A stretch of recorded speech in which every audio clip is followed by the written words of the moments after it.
do you know? They'll strike a light. Good day, and how you go? And just say good day, and you'll be right.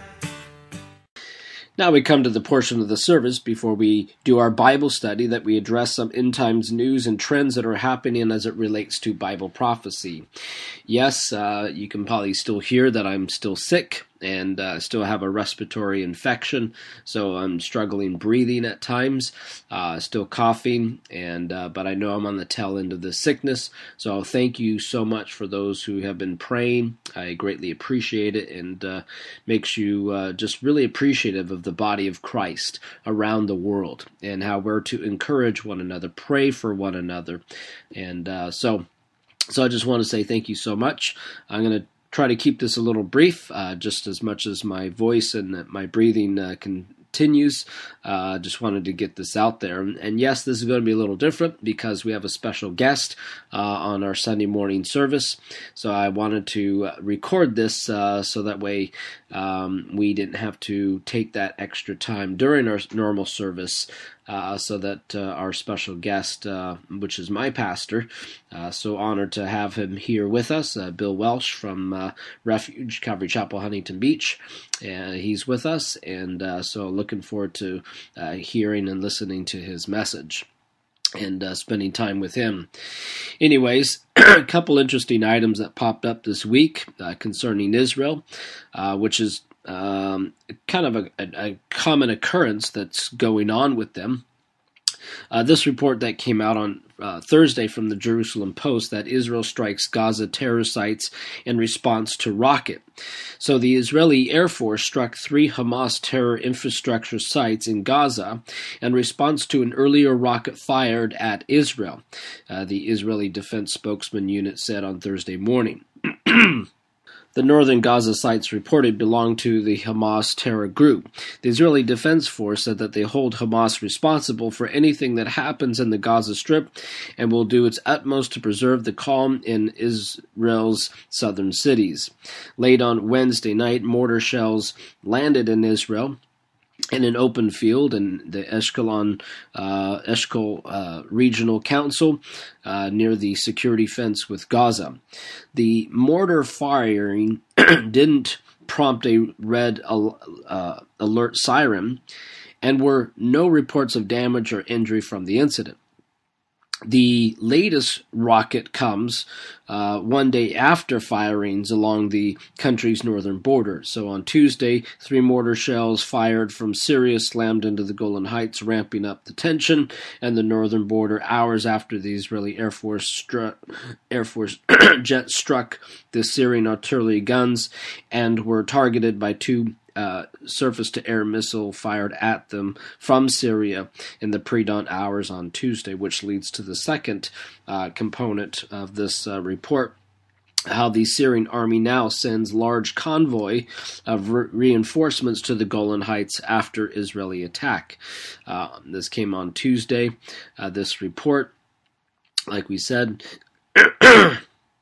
the Syrian Arab Army High Command sent a large convoy of reinforcement from Damascus to the Golan Heights this afternoon, following the Israeli airstrikes that struck their positions on Monday night. Now, by the way, Israel only responds when they have been attacked, like any country would. So they're not just going to stand by. So, okay, just go ahead and launch as many shells and mortars and rockets into Israel, and we're not going to respond or do anything.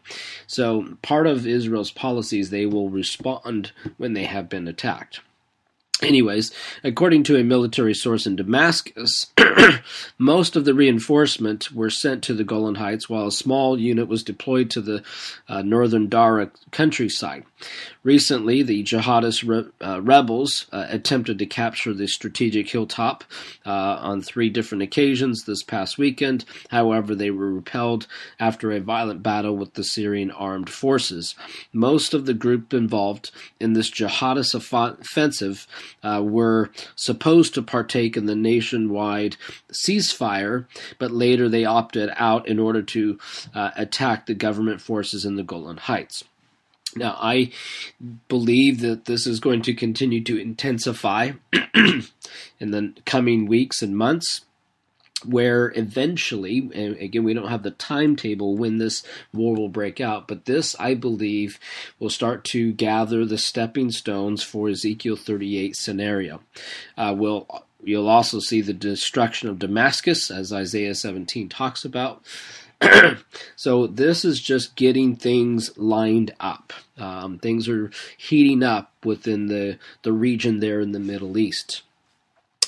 On a separate issue, on a moral issue and kind of a technological issue, this was an interesting report that came out of bigthink.com, how science is one step closer to cloning a race of superhumans. So most of us, again, like the idea of superpowers, although we may never have the strength of supermen.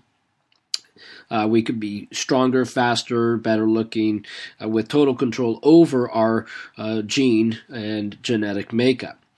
But what about becoming disease resistant, weight gain resistant, and even slowing down the aging process?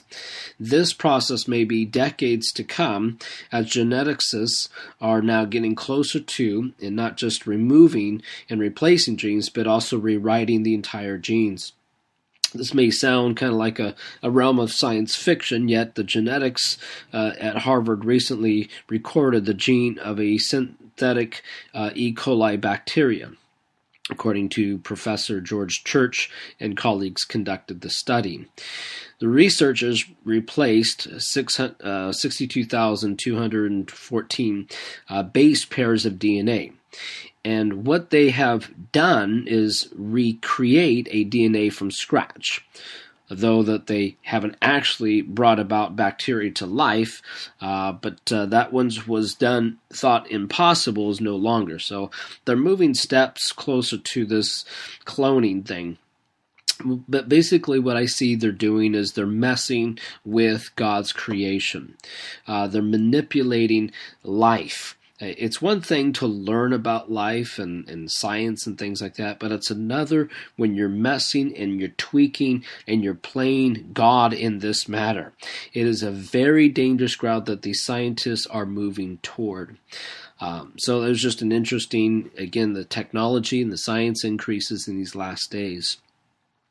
On a separate issue, and again, of course, this big push that has been moving toward the climate change and global warming and this whole big lie from the government of the worlds that have been sucked into, and so many other people bought into this lie. And it's really about control. It's over the population, the laws and taxes, as well as but this interesting article that did come out.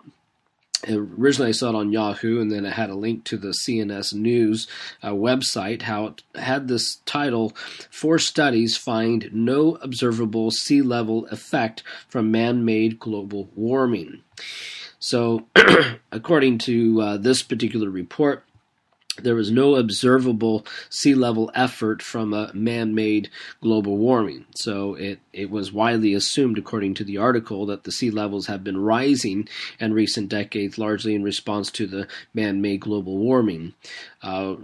Kenneth Richard writes No Tricks Zone. He says, however, due to inherently large contribution to natural oscillatory influences on the sea level in fluctuations, this assumption lacks substantiation. So scientists who have recently attempted to detect a man-made signal in the regional sea level rise trends to have to admit that there's no observable sea level effect on this man-made global warming. So, and he was listing 4 other peers that reviewed the study, and they all came to the same conclusion. Now, I do believe we're all called to be good stewards of the earth. We do our part in keeping things clean, but I don't believe, and I've never bought into the lie of global warming, that the UN is really trying to promote and push, or the other governments. They have an agenda behind it and what they're pushing for. Anyways, this is another article that just proved that debunks some of this myth of this global warming idea and the climate change agenda, which is going to be a continue push, especially through the UN. According to the UN, they have a 71st General Assembly opened up this week, and they have a new president now. I think they only serve for a one-year term. And they pledged to turn the wheels on implementing 17 global goals. So the United Nations, again, Assembly opened on, I think it was Tuesday, the implementation of the new global government development goals. And so adopted by its 193 member states last year is well underway. So this climate change is going to be one of those big agenda items according to this 2030 agenda of sustainable development. And so more countries are going to have to buy into these laws and taxes, not only concerning that, but also many other things that we've talked about with the whole 17 sustainable goals. Anyways, just food for thought there. On a worldview issue, and this was an interesting article that also came out of the CNS News website on Wednesday, and it said that evolution just got harder to defend. So the article says that the new fossil discovery makes it tougher for Darwinists to explain the origin of life, which has always been that way. It's always been difficult for evolution to explain how life existed because it defies logic, it defies common sense, and again it goes against the second law of thermodynamics as well. Anyways, that's a whole nother subject there, but this article goes on to say there's an old story about a chemist and a physicist and the economist stranded on a desert island with nothing to eat but a can of soup. Puzzling over how to open the can, the chemist says, let's heat the can until it swells and bursts from the buildup of gases. No, says the physicist, let's throw it off a cliff, just enough kinetic energy to split it open on the rocks below. And the economist, after thinking, says, assume a can opener. There's more than one trade that deals with assumptions. The way Darwinists approach the origin of life is not like that of an economist's idea of opening a can. The Darwinian mechanism of mutation and natural selection explains that everything about life we're told except how it began. Assume a self-replicating cell contained information in a form of a genetic code. So the Darwinists are forced to say, well, fine, but where did that little miracle come from? So a new discovery makes explaining even that first cell tougher still. Fossils unearthed by Australian scientists in Greenland may be the oldest trace of life ever discovered. A team from the University of Wollongong recently published their findings in a journal, Nature, describing the series of structures called stratomites.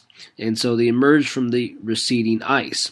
Stratomites may sound something like your doctor would diagnose, but they're actually biological rocks that are formed by colonies of microbes that live near in shallow water. And if you visit the Bahamas today, you see living stratomites.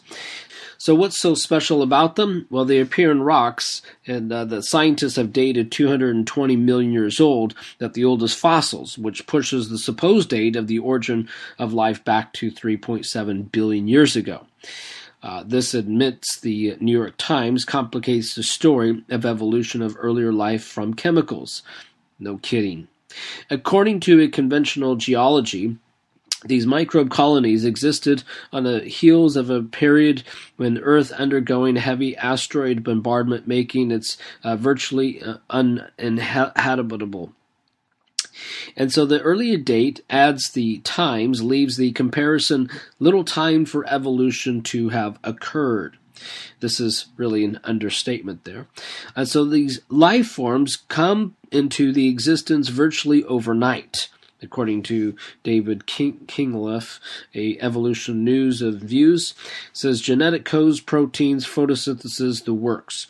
This appearance of fully developed life formed so early in the fossil record, according to Dr. Abigail Elwood of Caltech, to remark that life must not be a fussy, reluctant, and unlikely thing. Rather, it will emerge when there's an opportunity. Pardon me? If life occurs so spontaneously and predictably, even under the harshest conditions, then you should be popping up all over the place. Scientists still can't come to close the producing a single cell from the raw chemicals in a lab. According to Dr. Stephen Meyer explained in his book, The Signature of the Cell, why this may be Darwinian's Achilles heel. In order to begin evolution by natural selection, you need a self-replicating unit. But the cell and its DNA blueprint are too complicated by far to have risen through chance chemical reactions. The odds of even a single protein formed by accident are astronomical. So Meyer and the other intelligent design theorists conclude that someone must have designed and created the structures necessary for life. Meanwhile, Darwinians, faced with the fossil record that theoretically pushes the origin of life back further into the past, and are forced to assume a metaphorical can opener. They just don't know how these early cells came into existence, and the more we dig up, the more improbable, rather likely, life comes, at least for them. So it's interesting, again, this whole push for evolution these days, because they don't want to be accountable to a creator God. But the more you dig into the fossils, geology, evolution, biology, the more questions you've got concerning the evolution theory.